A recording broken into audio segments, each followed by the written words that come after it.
Welcome, welcome, welcome, my beautiful brothers and sisters, distinguished guests, my beloved wife, Maheen. How honored I am to be here with you in the room, those watching on DVD and those listening on CD. I'm grateful, truly. Today's title is called How to Change Suicidal Tendencies to Life-Giving Tendencies. That's right, actually changing suicidal tendencies to life-giving tendencies. Part of the picture I'm going to talk about, it will sound initially a little gloomy, but that's just to kind of go through some of the literature. But I have to say that we're going to be moving towards life-giving tendencies, and we're going to actually look at it from the point of view of radiant vitality and respectfully real approaches. So this is a very different treatment of suicidal tendencies than you've ever heard. What are some of the risk factors for whether somebody is likely to commit suicide? If they're schizophrenic, that's one of the risk factors. For instance, somebody might be hearing voices telling them to kill themselves. It happens. Or they may be hearing voices that are obscene. They get sick and tired, and the only way they can think of stopping that voice is to take their lives. So schizophrenia creates more of a poor prognosis for actually committing suicide. Clinical depression, like major depression, isn't just depression, being down or the blues, but really clinically depressed. There are many symptoms of clinical depression, such as failure to enjoy life, loss of interest, often either insomnia or oversleeping, pessimistic towards the future, highly irritable, either weight gain or weight loss, and suicidal ideation. Person has suicidal thoughts. Now, suicidal thoughts are normal. We're talking about, which it creates a tendency, but most people have suicidal thoughts at some time in their lives. But we're talking also here about actual suicides. If somebody's clinically depressed, major depression, they're at higher risk. If they've made a prior attempt, some people, there's a myth that if a person's tried once and they didn't succeed, they're not going to do it again. That's not true. 10% of people who made a prior attempt will actually at some point kill themselves. Now, a very big factor, huge, predispose somebody to actually committing suicide is alcohol. Drugs as well, but alcohol more so. Many suicides are associated with drinking of alcohol. It lowers the inhibitions to act drastically. Issues become out of perspective, exaggerated, person overreacts to it. Now keep in mind there are three classes of suicide and suicide attempts. Class 1 is planned and they're highly successful. Person's dead. They plan it out, they make their plans, they may even write a will and why they're doing it. There could be a note, often there's not a note. But it's a planned suicide. Maybe the person was in a lot of pain, many reasons. That's class 1. Class 2 is impulsive. Person gets upset, they're angry, they're upset about something, and they make an attempt. They're less likely to die from it. They can die from it. They may get really upset, have an argument with somebody, jump off a bridge, jump in front of a car, but better chance of surviving. Then the third class of suicide attempts is cry for help. Person overdoses, but they do it with a lot of people around so they can get their stomach pumped. It's a cry for help. But sometimes they die. They didn't really totally want to die, but sometimes they die inadvertently. So these are some of the three classes of suicide. Now, what are some of the 4 factors, that practical factors that often prevents somebody? For a religious person, fear of God and knowing he forbids suicide will keep some people alive. They'll say, well, God forbids this. I really don't want to be here, but God doesn't want me to do it. I'm going to stay. This only applies to some people who have a strong belief in God and the love of God and the fear of God. Keep some people alive. Number 2, person might fear that they won't succeed and become disabled. And that happens. There are suicide attempts. A person is in really bad shape afterwards when they survive. They might be paralyzed, many disabilities. if a person survives. And they can survive whatever, whether it's poisoning or even gunshot. Now, they also, number 3, they can have a fear of hurting themselves. If you ask somebody to inject something in themselves, whether it's insulin or any kind of injection of B12, a lot of people just can't do it. There's a natural fear of just hurting yourself. So there are people who won't do it because they don't want to hurt themselves. And then number 4, there's the perspective, well, this too shall pass. I've seen other times I've had bad feelings, I've been depressed, it passed. Had good feelings, passed, bad, this too shall pass. So these are some of the reasons people don't. Now, I'm going to ask you this question. Who do you think commits the most suicides, men or women? I've told some people about this, men or women. Think about what your answer is, and I'm going to tell you the answer. Okay, Mike, what do you think? Who do you think commits more suicides, men or women? I think men. That's correct. Most people don't get that. Flora thought it was women. Well, women make 3 times as many attempts than men. But they don't do it. But men have the highest suicide rate, higher than women. Now, here's another one that I'm going to ask, and the reason I'm asking you, Les, because I've told the others. Okay, here we go. Now, number 2. Guess which race has the highest suicide rates? We're talking about white, black, Hispanic, Indian. Native Americans. Okay, Native Americans high, but it's white men, white males. White males have the highest suicide rate. But now I'm going to ask you another. You got the gender right. It's pretty hard to guess. Most people can't guess this. Now guess the age group of white men that have the highest suicide rate. Take a guess. 20s. A lot of people think that. Some people think teens. It's actually over 65. White males over 65. The theory is that white males have more trouble dealing with setbacks. They've had less setbacks in their lives. So when a setback is there, they're less prepared for it. And also are more isolated. They don't have the support network, the interpersonal, emotional connection as much as other races to more people. Also, maybe they all also at that age that they have divorce. Well, yeah, divorce rate is 50%, but it's now somebody retiring is certainly a factor, because when a person doesn't have a sense of purpose in life, a sense of meaning, they're more likely to die either through direct suicide or just the drive to live isn't there. There's many men after retiring pass away after 6 months. I mean, a disproportionate amount of men would do that because they don't have something else that they're living for, that they really mean something to them. Scandinavia is the nation that has the highest suicide rate, where you've got the harsh winters, a lot of darkness compared to light. But you know what? That's not the only thing, because you can have a beautiful city, one of the most beautiful cities in the United States, has the highest suicide rate in the United States, and that city is San Francisco. San Francisco has the highest suicide rate in the United States. Beautiful city. I think that it's Seattle. Seattle. You think Seattle because it's rainy, seasonal affective There's a lot of seasonal affective disorder and so forth, but no, it's San Francisco. In terms of diseases, you have one of the highest rates, more than other diseases, of suicide are AIDS. AIDS victims have higher than other diseases.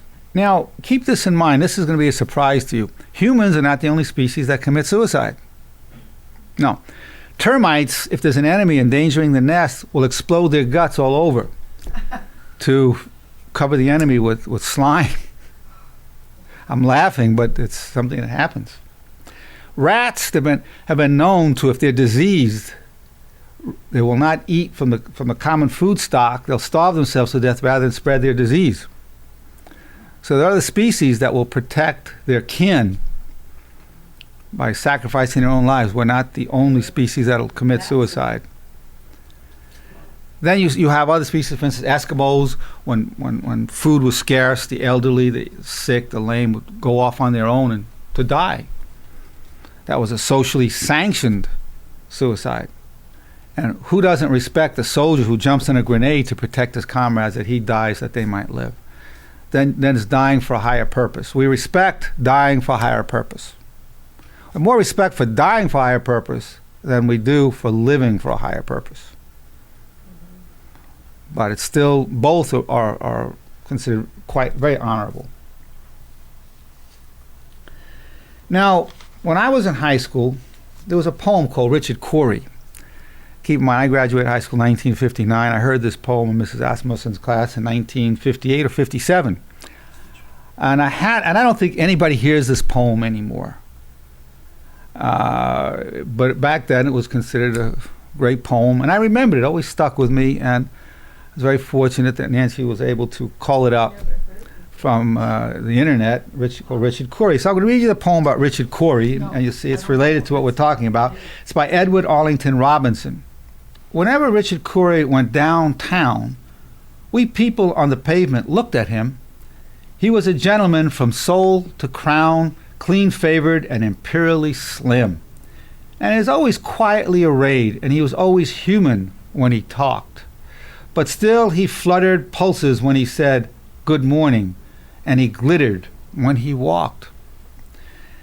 And he was rich, yes, richer than a king, and admirably schooled in every grace. In fine, we thought he was everything to make us wish that we were in his place. So on we worked and waited for the light, and went without meat and cursed the bread. And Richard Cory, one calm summer night, went home and put a bullet in his head. Now, it was quite a poem, and certainly suicides, by the age of 21, almost everybody's known somebody who's made a suicide attempt. By the age of 50, you've known somebody who's actually succeeded, at least one. I've known about 7 at the age of 68. So here you have it. He was in desperation, never showed it. Now, some people will give a warning, hey, I'm going to kill myself. And let me tell you something about that warning, whether it's suicidal or homicidal.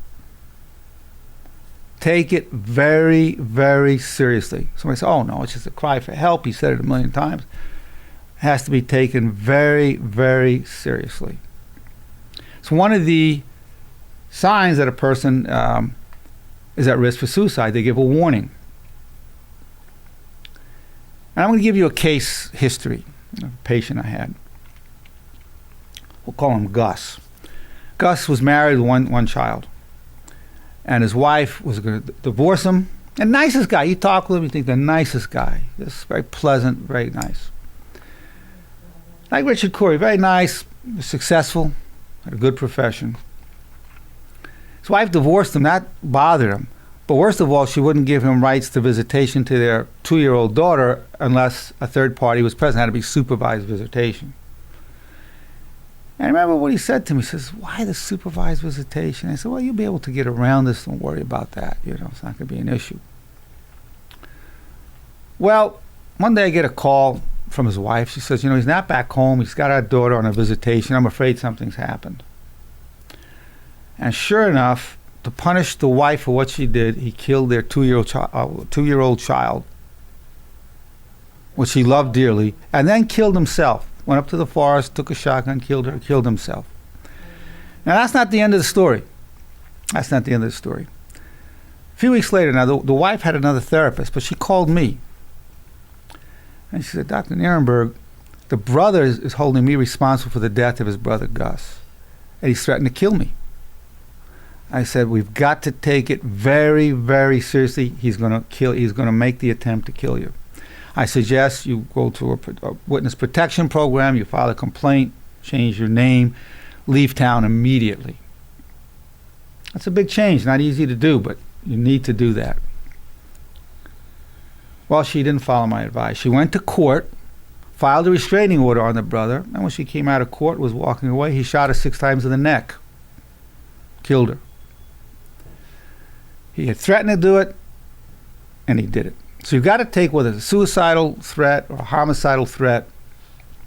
It needs to be taken very seriously. And I quote this one as case in point. You cannot ignore it. It could be a cry for help. It could be whatever.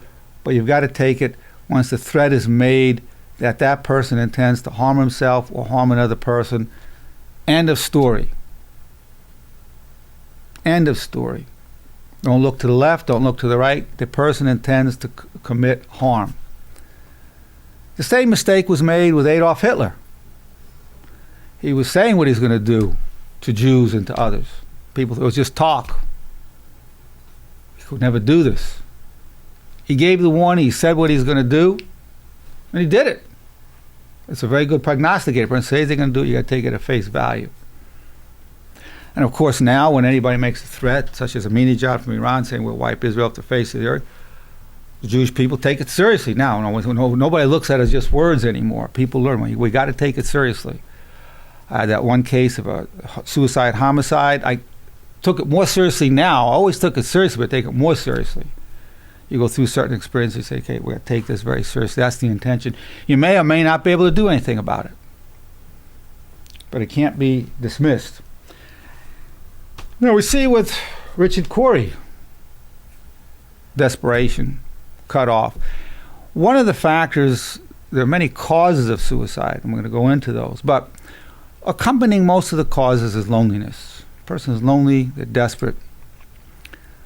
An attorney, nice guy. I get a call from my accountant saying, well, Ed is dead. Killed himself with a gun. Gun is the most lethal form for suicide. The other form, but the gun, and that might be why men over 65 have the highest rate. They typically will use a gun, and it's effective, more effective. Not totally effective, but more effective than other approaches. So he was dead. Well, I didn't know it, but he had an alcohol problem, and he was having some financial and marital problems. But alcohol is one of the concomitants that more worsening the prognosis for actually a suicide attempt. And Frank was his good friend. My accountant was his good friend. He said there was no sign of it. Like Richard Corey, very successful, people admired him, and then one night went home and put a bullet through his head. So loneliness and isolation and being cut off from our fellow human beings makes the prognosis worse, as opposed to somebody who can talk to others, say, look, I'm down, I'm sad, I'm depressed, I need somebody to talk to, I'm desperate, whatever. So when that's a societal issue. Americans, we're a very strong people, very resilient people. There's a nobility to the American spirit, but we're highly individualistic. It's a power and then a weakness where people become very isolated and alienated also from each other here. A lot of loneliness in this country. And so part of a societal approach to reducing suicides is respectfully real communication, where people are really talking with depth. We found that in interviewing 1,800 people, we found most people want deeper conversation than they're having. They get agitated or bored and tired of just being superficial. Not everyone, but most. And respectfully real communication means communication that creates a connection, a bridge, as opposed to a wall or a barrier. It's not just being real. For example, somebody might say, look, I want to be real with you. I hate your guts, never liked you, never want to see you again. That's being real, that's being honest. But it's not respectfully real. Respectfully real would be something like this. When you said what you did, I felt humiliated. And if you could find it in your heart to apologize, I'd be grateful. That creates a bridge, a connection. You're showing the vulnerability. So if a person goes into blaming, so you did this to me, you did that to me, well, that's going to put a barrier. So if somebody just starts being honest about the blaming thing, as opposed to saying, when you did what you did, I couldn't handle it. I don't deal well with that. And so this then creates respectfully real communication and a bridge, and at a societal level would reduce suicide attempts.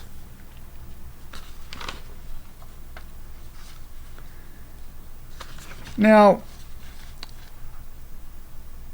if a person can say why they don't want to die, if a person has suicidal ideation, it means they're having a thought. That's not a big problem. If they have a plan, well, at such and such time, I'm going to go to such and such spot and shoot myself or jump off that bridge, then it's a plan. It's more dangerous. In fact, if a therapist is dealing with somebody with suicidal ideation and one day that person looks very calm and happy, they think, the person's helped him with his suicidal feelings. That may not be the case. He may have resolved to do it, now feels at peace with himself, and he might be at worse risk now of doing it. Because now he's at peace, he's calm when it goes, and he does it. So a therapist has to watch for that kind of effect. So if a therapist knows if there's an alcohol problem or if the person is schizophrenic or clinically depressed, has made a prior attempt, he knows that the risk is higher. So typically a therapist will make a contract, say, well, I want you to agree to sign this, or agree verbally. You'll call me if it gets to a point where you feel you're going to hurt yourself. And the therapist might even give their cell number, their home number, whatever. So it's a more immediate contact. So because if they go through the office and you're out and the answering service can't find you, that's why it gives also the patient a sense of security. You know, I've got your home number, I've got your cell number. If it gets really bad, I've got somebody I can talk to. Of course, there are crisis hotlines also that are helpful. But they particularly have a relationship with the therapist. And also friends will do that for each other. So they'll say, I love you, like a brother to me, whatever. Call me anytime you're running into this. And there are friends that will do that for each other, and that's very helpful, very, very helpful. Now, if a person can say why they want to live, I wouldn't want to do this to my kids, I love life, I know this will pass. And keep in mind, typically the person really doesn't want to die. They just want the pain to stop.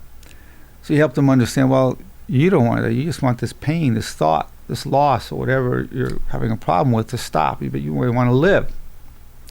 And that helps them understand, yeah, I don't really want to die. I just want this to stop. And then we say, well, let's work on that. Now, some points that will also discourage somebody from killing himself is a person may, when we talk about the fear of God, not wanting God, all scriptures say not to commit suicide. But the person may not have a belief in God, but just fear just going into a void, into a nothingness. A person might have a fear of that. Or they may dread the pain associated with dying. I had a cousin who committed suicide, first cousin, my mother's sister's firstborn son. I didn't know anything about it. After he killed himself with a gun, talked to his younger brother, my cousin Sammy, and Sammy said, yeah, he'd been talking about it for 6 years. First I heard it, he was dead.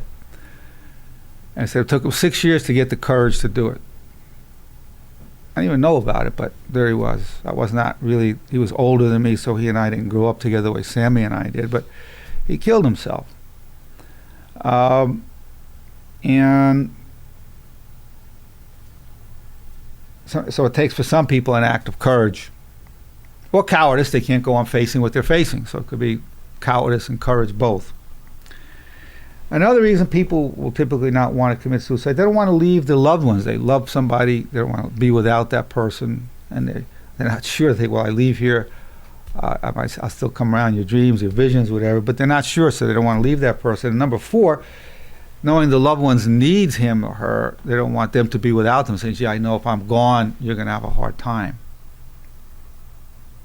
I don't want you to have to go through that. So these are some of the reasons that people won't do it.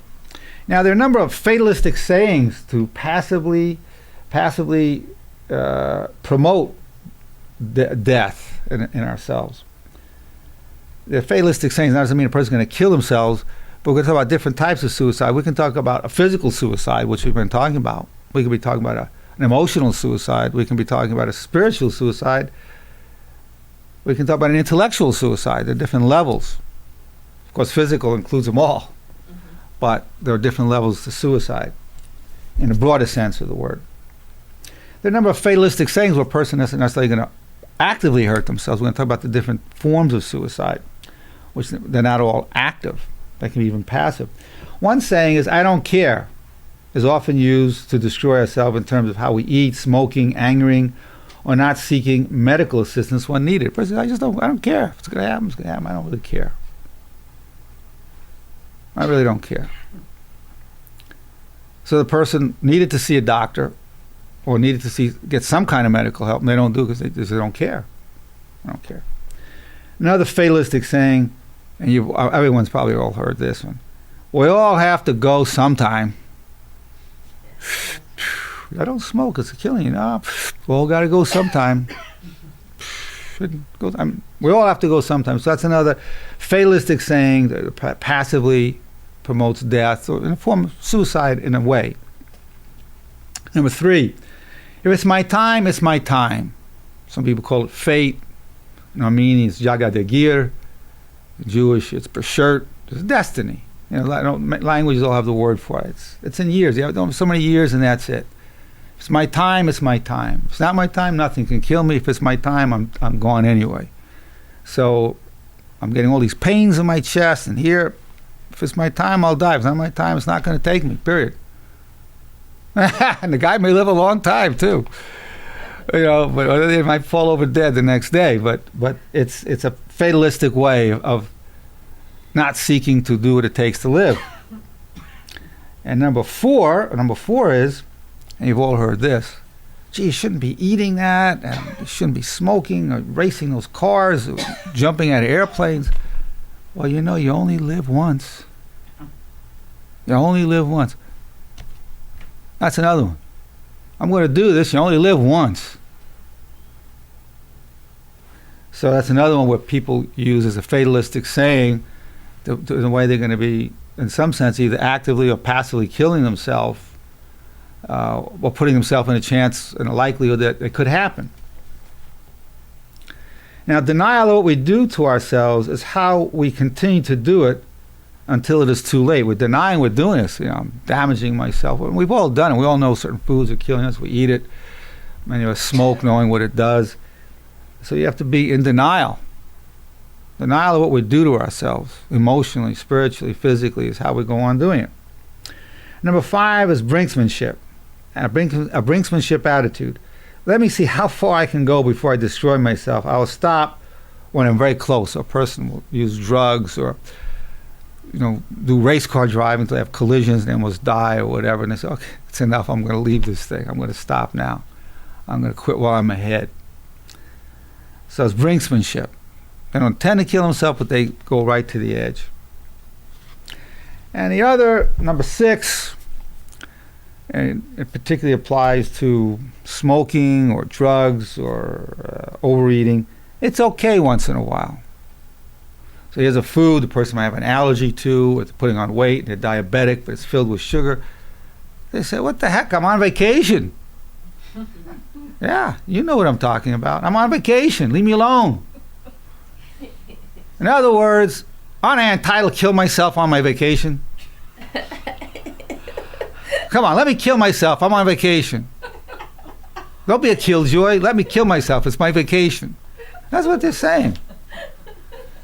Yeah. Well, they give the kids something that's bad for their teeth and everything. Oh, he's just a kid. Let him enjoy it. He's a kid. Here, sweetheart, take a little poison. It'll really rot your teeth out. Go on, eat some. Rot out your teeth. That's it, sweetheart. You're already 100 pounds overweight. No, diabetes. Have a little bit, sweetheart. I love you. Give our kids poison, and we know it. As if we can't enjoy something wholesome and clean and uplifting and healthy. I mean, here's some blueberries. I'm on vacation. We have some blueberries and yogurt and a little honey. Come on, don't be a deadbeat. Eat this cheesecake. Come on. Kill yourself a little bit. You'll be all right. You got to live. And you hear it, and you see it. You say, oh my God, you start saying, what is this? What is this? I mean, the fun of killing ourselves. What they saying, we're having a great time. And we're talking mass suicide. Socially approved suicide. It used to be socially appropriate to smoke or light up. In fact, it was socially imperative. You got to light up. Smoke. Mass suicide. Promoted through advertisement, movies, mass suicide. Foods, smoking, whatever. So we're not just talking individual, it's massive. Now, if it was a disgrace to be doing this, how could you do this to yourself? You have children. You're smoking, don't you care? Then, oh my God, it's a social shame. People wouldn't smoke. Come on, have a drink. When I'm alcoholic, I become crazy. Now, have a drink once in a while. Don't, come on. It's your birthday. It's your anniversary. You're on vacation. Have a drink. So it's like a mass suicide. Sounds strange? It's not. If you look at the sodium and the sugar that's in the foods, makes it trans fats, all of which makes the food taste good. It's like a mass suicide going on. And you look, you say, oh my God. It does taste good. It does taste good. And you have usually one of these 6 things. That's how you go on. You're denying what you're doing to yourself. You only live once. If it's my time, we'll have to go sometime. All these things you could say to yourself. You just do this once in a blue moon, once in a while, and so forth. Now, some people want to really live. Others just don't want to die. We all need to ask the question, which kind am I?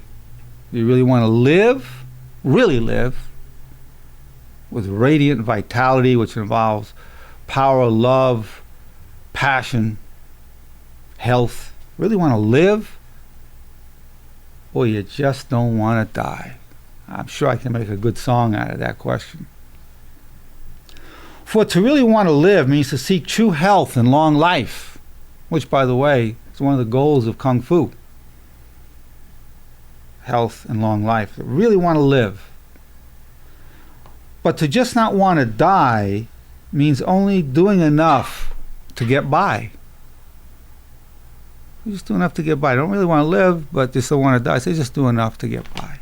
A person has to make up the decision which of the two that you are. And I'll put that question out to you. To you who are watching or listening, to you who are sitting here. Do you really want to live? Or you just don't want to die? Let's put the question. Maheen? I think it's very obvious. I just want to live. Even if it's a short time, You really want to live. I really want to live. If it's even a short time, then...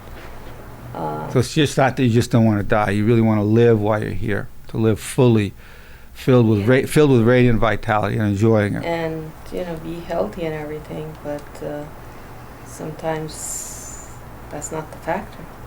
Well, we run into health factors, no question about it. Michael, how would you answer the question for yourself? I think I've gone through periods of my time where I've done just enough to get by. Just enough to get by. But I've always wanted to really live. And I think it's hard work sometimes. It's work for sure if you want to live. If you really want to live, it's a job. I you know what I say? For me, staying alive is a full-time job. I've had heart attacks, hypertension, prostate cancer, so many things. I say staying alive is a full-time job. So I would agree with you wholeheartedly. It's a job. It's an overtime job. It's overtime, time and a half. You say. I think Time and a half, you're right. I think the key to that job, though, is to remember those who would be affected by our death. This is one of the reasons people are live. They don't want to leave those people behind who'll be really hurt, destroyed, or the loss will be crushing. Absolutely. Now, wanting to live is a number of dimensions. Physically, we're talking about. But what about emotionally, intellectually, spiritually? To really enhance the life force. There's all these levels of being alive. A person may be healthy, but intellectually dead. Never thinks about anything. Just numbs himself over, but doesn't think about it. So he can be intellectually dead. Be emotionally dead. Doesn't have any love or light in his life, but tries to keep healthy and eat healthy foods and whatnot, but there's nobody there. So there are many ways of suicide. Physical being the all-encompassing one, but then we thought emotionally, intellectually, spiritually. You want to enhance that life force. Now, a lot of what I want to talk about also is suicidal ideation. Now, this little exercise, I was in a class, the professor said, look to the person to your right, now look to the person to your left. I said, one of those two people is going to spend 2 weeks of his life wanting to kill himself or herself. Wow, I was jolting. One of those two people. 50% of people are going to spend, on the average, about 2 weeks of their lives thinking about killing themselves. So the suicidal impulse, I mean, this is not just something, now most of them are not going to do it, but you have literally hundreds of thousands of attempts per year, even in this country alone. The way some people drive can be an expression of a suicidal tendency.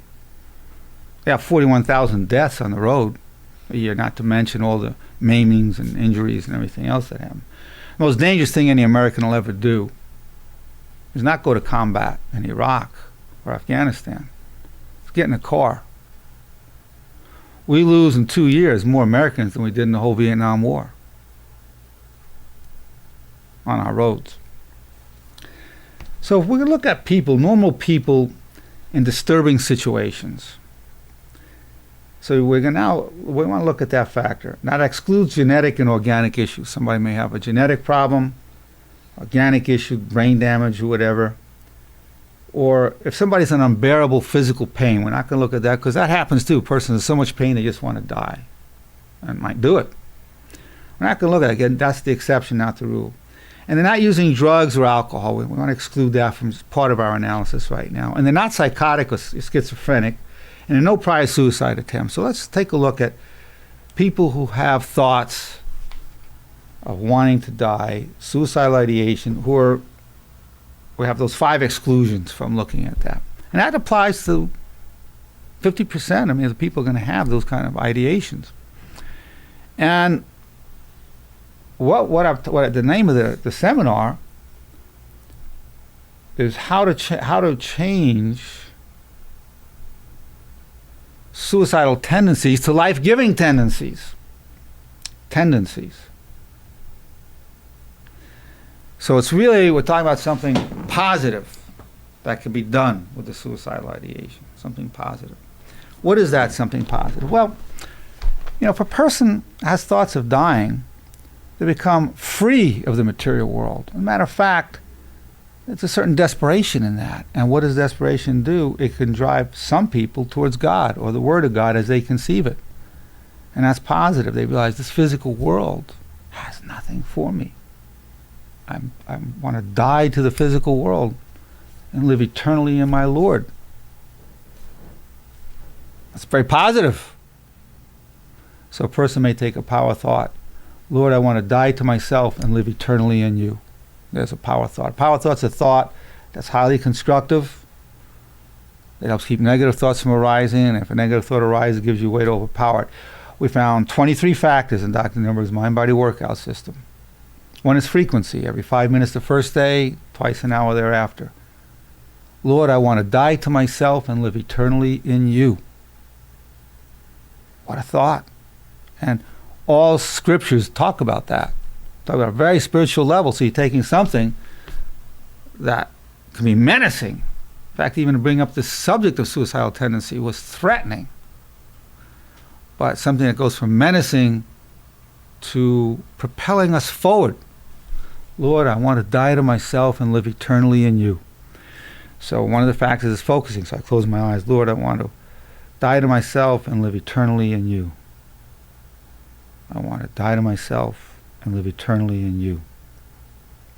Now we can add what I call a solidifier. Lord, I want to die to myself and live eternally in you, and I'm grateful for that desire. So grateful. Lord, I want to die to myself and live eternally in you, and I'm very grateful for this desire. So that's a solidifier. And you can go, Lord, I want to die to myself and live eternally in you, and I'm extremely grateful for this desire. Extremely is an amplifier, so we're amplifying a solidifier. Then we get proprioceptive involvement. I'm pressing my hands together, my muscles, closing my eyes, focusing, Lord, I want to die to myself and live eternally in you. I'm extremely grateful. We can use an expander. I want to die, Lord, I want to die to myself and live eternally in you forever. Forever is an expander. It expands it. I want to live eternally in you forever. And I'm extremely grateful for this desire. So I'm pressing my arms, getting the muscles involved, all of which helps to internalize the thought and what lives powerfully within us. This is an example of taking a suicidal tendency into a life-giving tendency. It could be one of the best things that can ever happen to anybody. One of the best things for those that can go in that direction. And I'm not advocating any particular religious approach, Christian, Jewish, Baha'i, Muslim, Hindu, Buddhist. I'm not talking, or nothing, or none of these religions. The higher power, to return to your spiritual identity, So this is an example of changing suicidal tendency into a life-giving tendency. Or a person can say this: I will draw power from this thought, the thought of wanting to die. I will draw power from this thought. I will draw great power from this thought.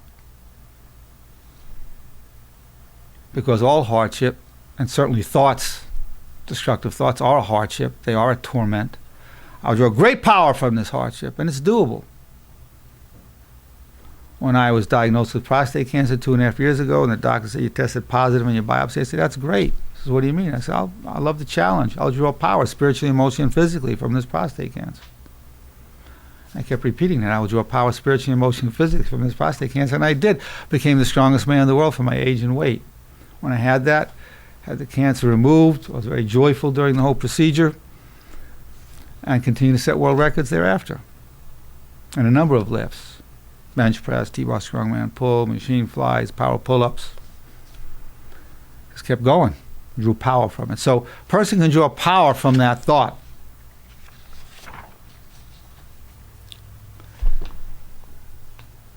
I want to ask you a question. It's threatening, the thought of either not wanting to live, or wanting to kill yourself, or feel you want to. Do you believe what I'm telling you, that you can actually draw power from it? I'm telling you can. I really want to know what you think. That you could. I've given you several ways of drawing power: spiritually, emotionally. I've just told you several ways, but what do you think? Is that something you could do? Or you feel something you really couldn't do? I like to get some honest feedback. I'm telling you it's doable, but it doesn't mean everybody wants to do it, will do it, or can do it.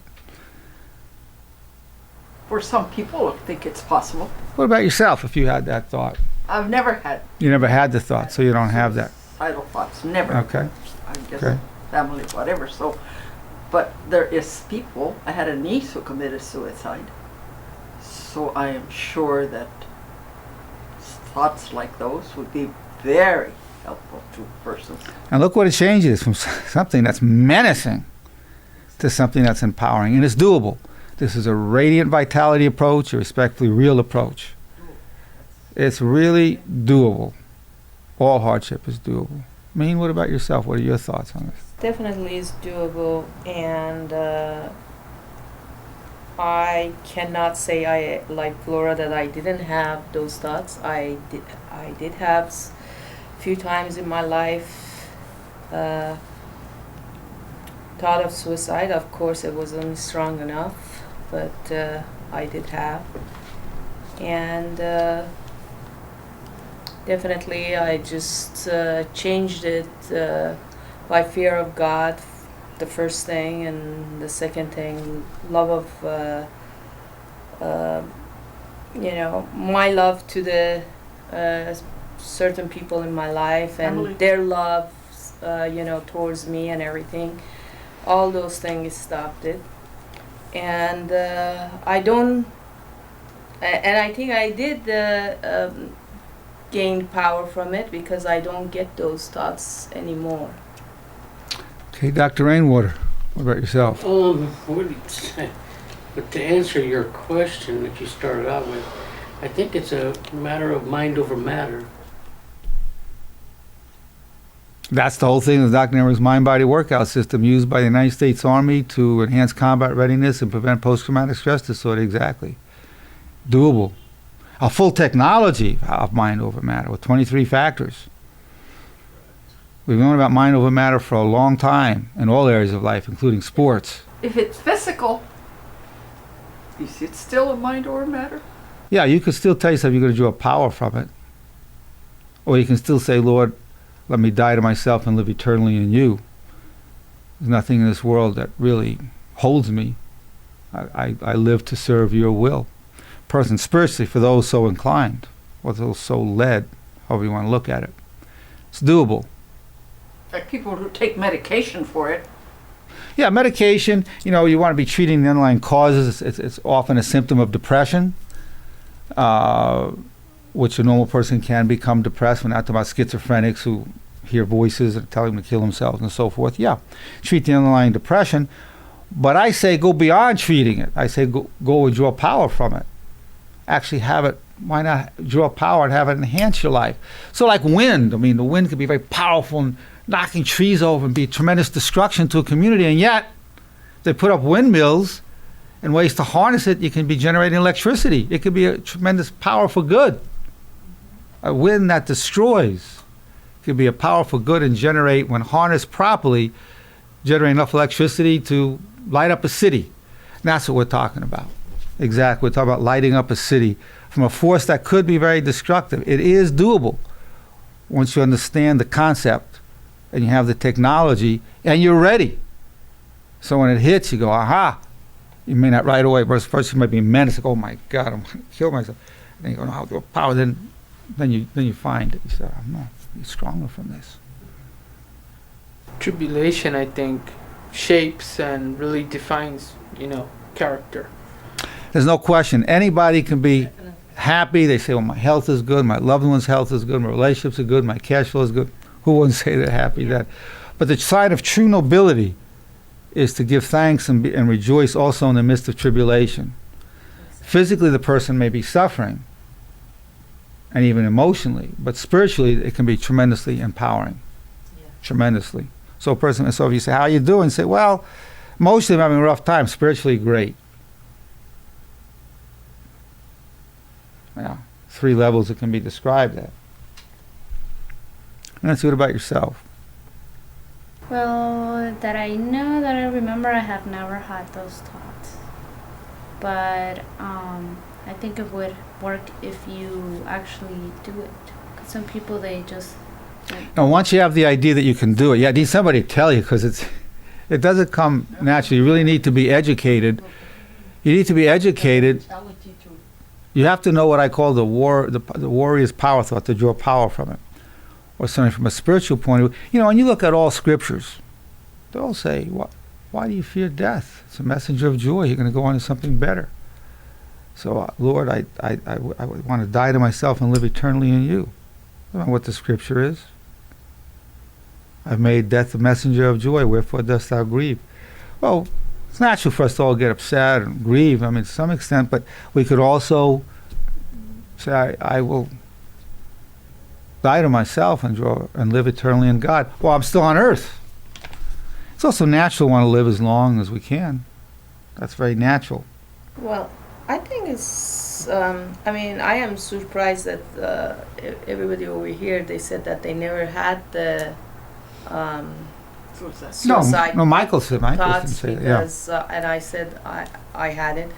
I think I'm very surprised, because I thought that most people would have it once or twice in their life situation. 50%, yeah. Well, I'm just saying at least, because I think that we are, as a human being, we get to certain point in our life that it's really that we just want to cut the pain, and we get so hopeless and helpless, and we want to cut the pain, and that's the very natural thought to come to our It's a natural our thought. mind. It's But a natural it's not thought. like, we're going to put it through, but it's just that, It's a natural thought, very natural thought, and it sometimes takes different forms. It may not take the form, I want to kill myself. It may take the thought of, gee, I just wish I wasn't here, or I wish I wasn't born. Or it could take the form of drinking something and go driving, and just maybe you'll go over a cliff or something. You're not consciously thinking about it, but you're doing something self-destructive. Your mind's not entertaining the thought, but it might have turned into a suicidal impulse. Michael. Well, I noticed some of the points we covered today. We covered the fact that it's white males that have the highest suicide. Over 65, white men over 65, the highest suicide And we rate. spoke about what's socially acceptable. And your wife, Mahim, right now was commenting on that she's surprised that some of us up in the front didn't say we had thoughts of suicide. I think that kind of speaks to the fact that it's not socially acceptable still today to speak about your problems or show Oh yeah, weakness. yeah. You know, Most people will not acknowledge it. That's true. That's true. right, and I think that Yeah. lines up with some of the reasons behind why it's white males that have the highest suicide. I mean, They really don't acknowledge it. That's exactly the point. extreme social acceptabilities It's and not accept. isolation. Yeah. How you doing today? Oh, I was thinking about killing myself this Right. morning. Yeah. What? You know, here's some interesting things too tied into the loneliness factor. Most suicides are on a Monday or a Friday. Yeah, Monday or Friday. And the theory is that maybe people are more lonely, just going to work, or then by Friday they're tired out, and maybe there's a little more loneliness, particularly you can see it on a Monday. A lot of people think, well, it's seasonal. And surprisingly enough, most suicides are in the spring. You think it's in the winter, or it's gloomy, whatever. Most suicides are in the spring. There are 3 forms of action and inaction that are suicidal. There's actively and intentionally killing oneself. We know about that, and that's mostly what we've talked about, actively and intentionally.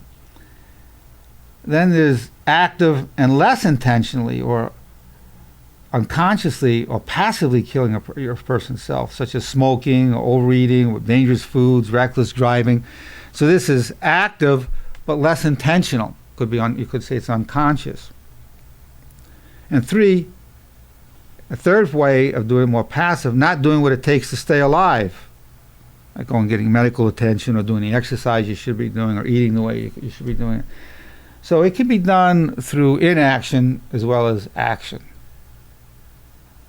Person is having a heart attack, they know they're having a heart attack, they want to rush them to the paramedics, no, just leave me alone. Or a very famous one, James Michener, one of our greatest writers of America and of all times. He was about 90, he was on dialysis, took himself off of dialysis. 3 days later, he was dead. Now that, he didn't do what it takes to stay alive. Going off dialysis, he had the right to go off of that. He didn't take a pill or shoot himself, took himself off dialysis. It was a suicide. One of the greatest writers of all time, extremely wealthy from it with the movies, enriched the world through his writings, and it was a suicide. He didn't want to do it, and dialysis can really knock you out. Well, these are some of the factors. So the main point that I wanted to get across today was how to change suicidal tendencies to life-giving tendencies. That's what I've really attempted. I've given you statistics, talked about why people kill themselves, different types of suicides and so forth. But the bottom line is changing suicidal tendencies to life-giving tendencies in an approach of radiant vitality and a respectfully real manner. Our time together for today is coming to a close, so I want to thank you very much and tell you how privileged and honored and grateful I am that you're here. Those of you in the room, those watching on DVD, and those listening on CD, thank you.